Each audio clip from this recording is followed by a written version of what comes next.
Hello, my friends. Welcome back to another episode of The Art of Volunteering. I'm your host, Stormy Bell. Today, our guest is Leroy Roberts, and he's coming to us from London. So I'm very excited about this. He is a British Army veteran and a former Jamaican Constabulary Force officer with nearly 2 decades of experience in public service, law enforcement, and military leadership. He now serves as a board of director at the London Mutual Credit Union, where he contributes his strategic insight and commitment to financial inclusion. Leroy brings his deep understanding of leadership, governance, and community impact into every initiative. His dedication to service, leadership development, and empowering others through financial literacy and social mobility drives his influence and impact. Well, welcome. No, thank you, Stormy. Thank you so much to be here. It's a pleasure to be on your program and to share with your amazing audience. That's awesome. We're gonna dive right in to what your volunteering looks like. You're on the board of directors for London Mutual Credit Union. What does service look like at that level? I'd like to describe it like this. It's like having a cup of tea. And that's an acronym for taking a strategic role, ensuring accountability, and acting as a critical friend. I think that's the best way to weave myself into it. So you're not there to dabble in the weeds of operations. You are there to provide strategic oversight, but also ensuring accountability and let the people know who you're working with that you're an ally and not an enemy. And I think those three components, once blend together in the right mix, create the type of outcome that ensures that an organization of this kind can work smoothly, effectively, and deliver value for its members. And with credit unions, they are members, correct? It's member-centered organization, Members, which is a nonprofit. right? And the ethos and the core values of credit unions are what makes it unique. It's not like other financial institutions, and they have a specific way of doing things. It's members first. It's a members first organization, and that remains the core of whatever we do. We always think about what is in the best interests of our members, not shareholders who are living somewhere in some distant land who have no immediate interest as to who these people are who use the services and the products that the organization provides. Well, how did you get involved in this? Now, the good thing about my role and how I got involved is that I learned about the work that they were doing. Now, prior to my relationship with LMCU, I was a part of a credit union back in the Caribbean. So I am pretty much quite clued up as it relates to the value that credit unions provide. And so when I was introduced to this organization in the UK, and also when I did my own digging and research, and I recognized the wonderful work they were doing, the impact they were having, and given my background, which is all about service, I think it was a match made in heaven and a natural next step for me to line up with the great work they were doing. And I was drawn in by the cause. How long have you been serving with them, at least at the board capacity? So this is my second year serving with them at that level. Okay. What do you enjoy most about it? The best part for me is just to be able to provide solutions to the problem that people are facing. Now, I know in the States and elsewhere, the credit union movement is quite massive, but in the UK, it's still quite niche and it is not as well known. But the impact is clearly felt by those members who are unbanked. And sadly, there are increasing numbers of people who fall into that category. And we're actually providing solutions to real world problems.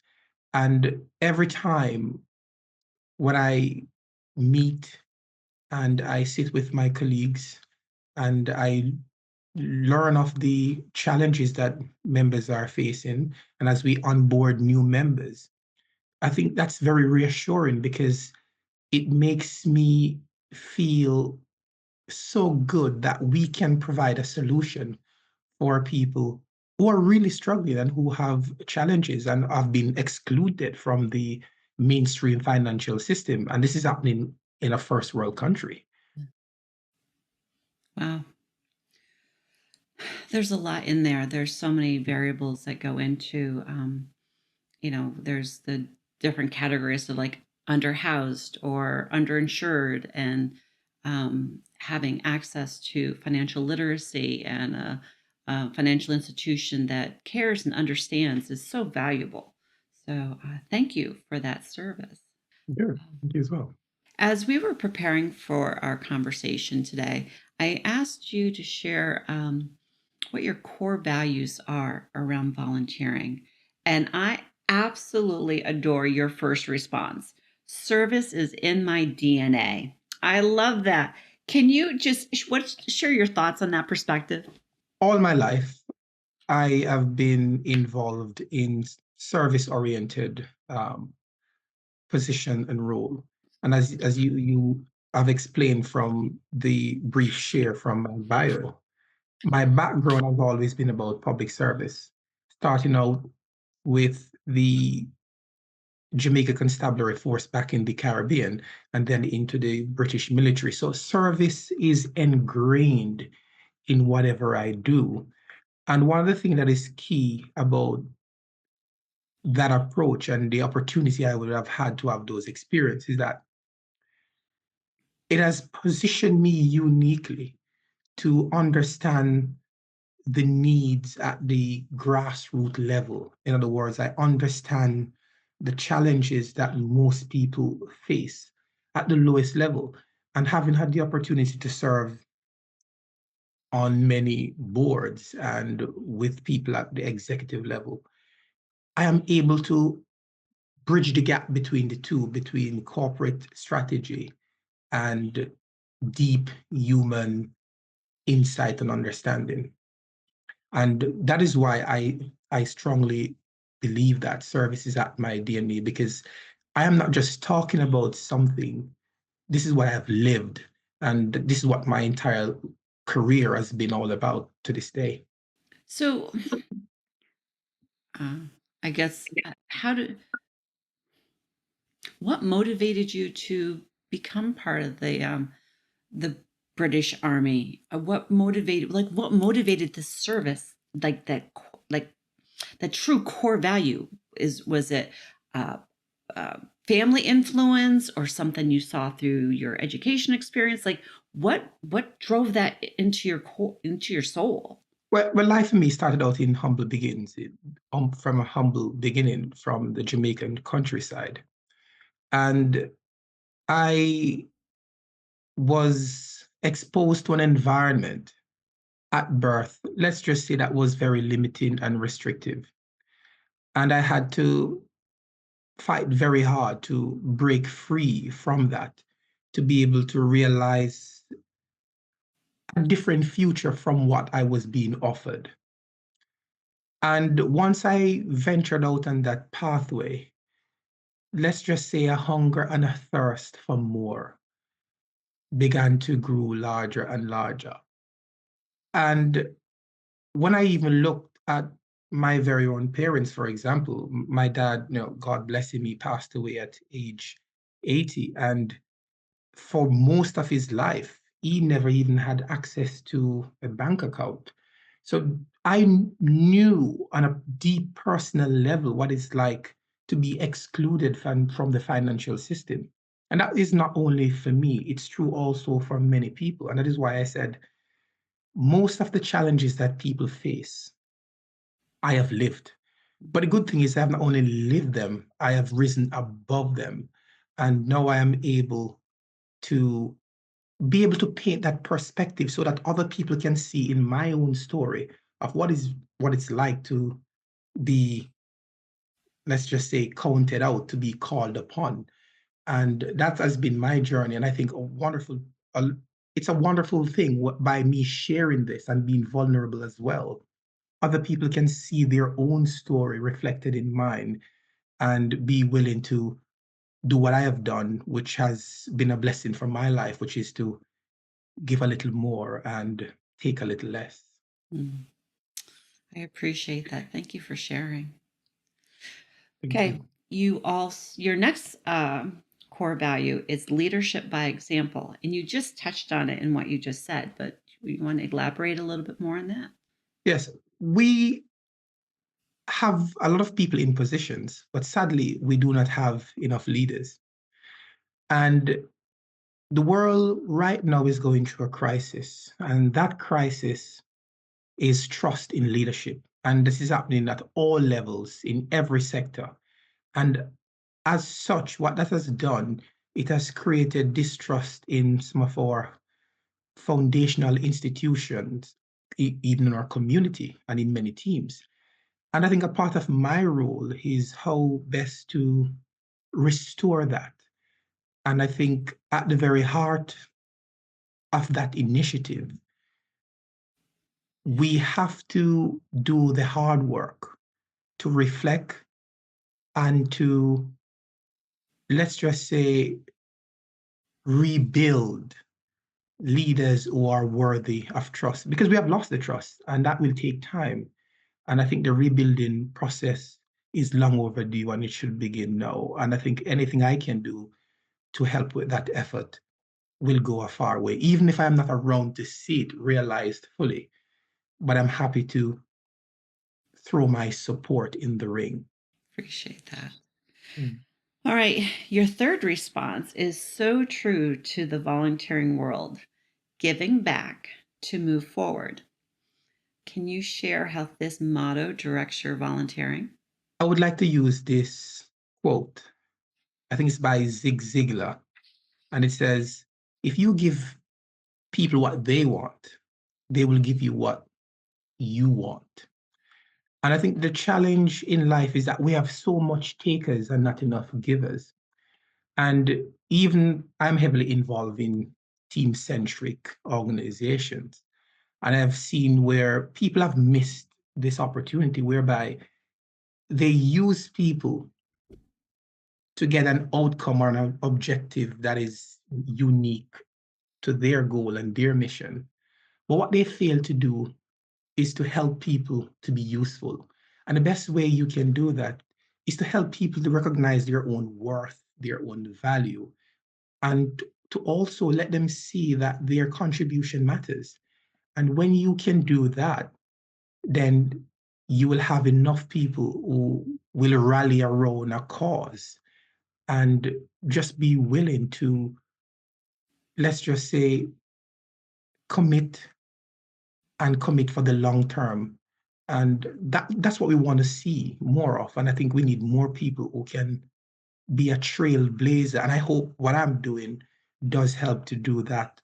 And that is why I mentioned it, but I think it is worth mentioning again. In my darkest hour, I found it within myself to give. And what I found is that in giving, my life was blessed in so many ways.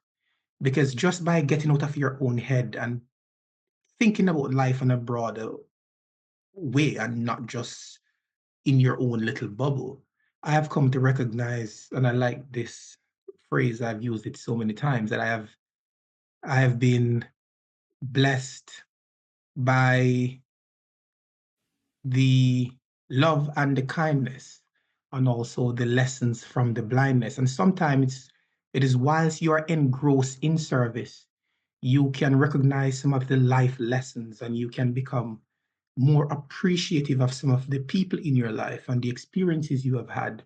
Because I think it is moments like these sometimes bring us face to face and on a more deeper level to our own humanity. And sometimes it helps to bring us to a place we would not normally have gone to by ourselves if we are not involved in service. It's like this full circle experience. Yeah. You're Very perfectly right. okay. What is your favorite aspect of volunteering? Like, what brings you joy from it? To be able to see lives impacted, to see transformation, because we live in the age of hype and fluff, and we are so used to the fake that is being masqueraded as real. And to be able to see genuine impact, to be able to see people's lives transform as a result of the work that is done through organization of this kind and others, it's truly amazing. And I think we should be able to appreciate how valuable it is to be acquainted and to be associated with true transformation. Right. And I'm stressing this for a reason because there is just so much fake stuff out there. Mm. And I have been able to see that firsthand. And I think for those people who are not getting a chance to experience and witness that, then you're doing yourself a great disservice. You talked about impact. Can you share a story of impact where you've seen something that have done or are doing and a direct result in a person's life or an opportunity that came out of it? Anything come to mind? I will not be as too detailed and specific, but what I can say is this: within the current space or environment within which we operate, there have been a large amount of people who have been shut out of the financial system, who have been turned away, who have nowhere to go. And to be able to watch and to see our membership grows, constantly on a daily basis. It is good that people can find a place to go to that can provide solution to some of the problems they are facing. And to know that the movement is still not very well known, and I think you're doing an amazing job, and the fact that we're having this conversation should help to mitigate some of those issues and get the message out more. So from that perspective, when I see the growth in our membership and the amount of people who are taking up the products and the services that we provide. And also, it's a holistic approach because we're talking about that financial inclusion and fairness, but also the education, because the education system has done a terrible job when it comes to financial literacy.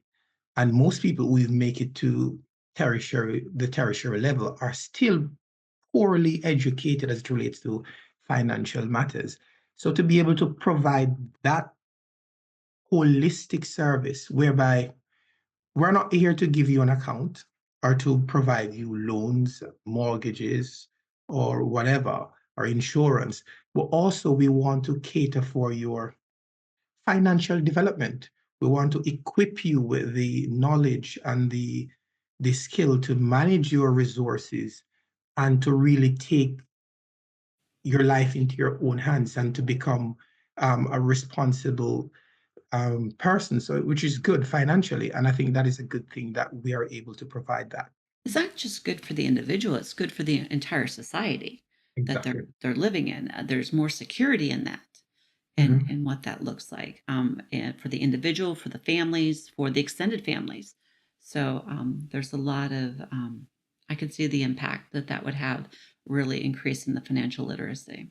Wow, thank you. Welcome. Okay, we are moving along. I love what we're talking about.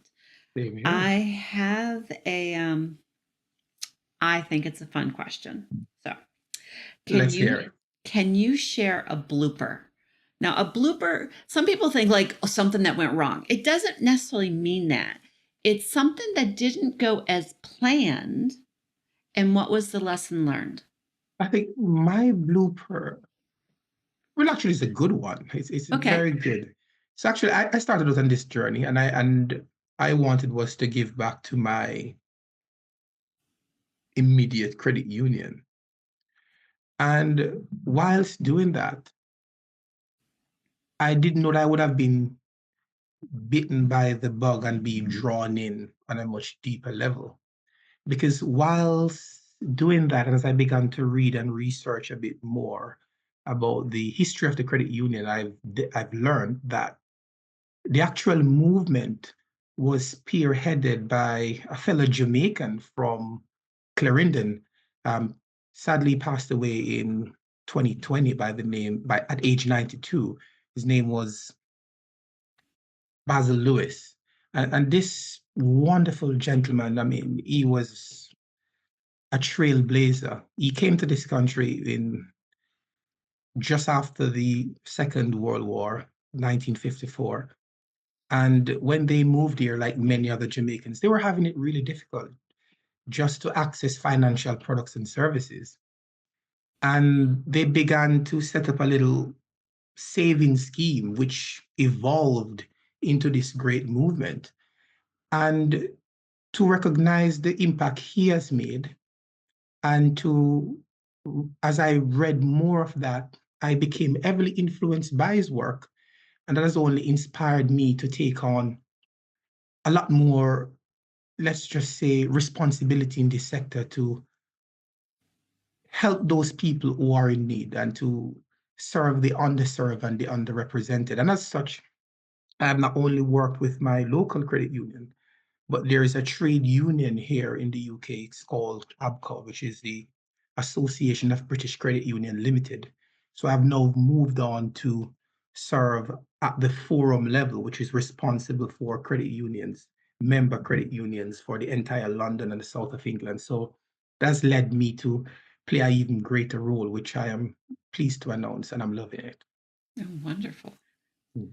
Very cool. Okay. Leroy, we are at the end of our conversation. I've enjoyed talking with you. I've enjoyed hearing about your journey and just the impact that you're having um, through a credit union. Like you wouldn't necessarily think that, and just the work that you're doing for the people in your community is just incredible. So I'm going to give you the mic. And I want you to love, like capital letters, love on the people you serve, love on the people other members of the board, just love on your community.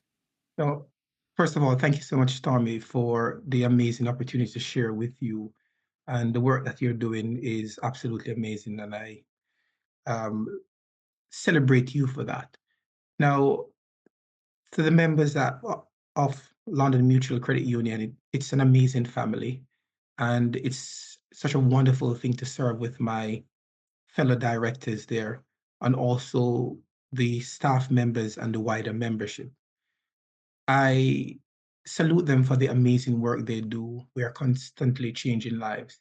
And the good thing about it is that we are a member-based organization, and we pride ourselves in the personal service that we deliver.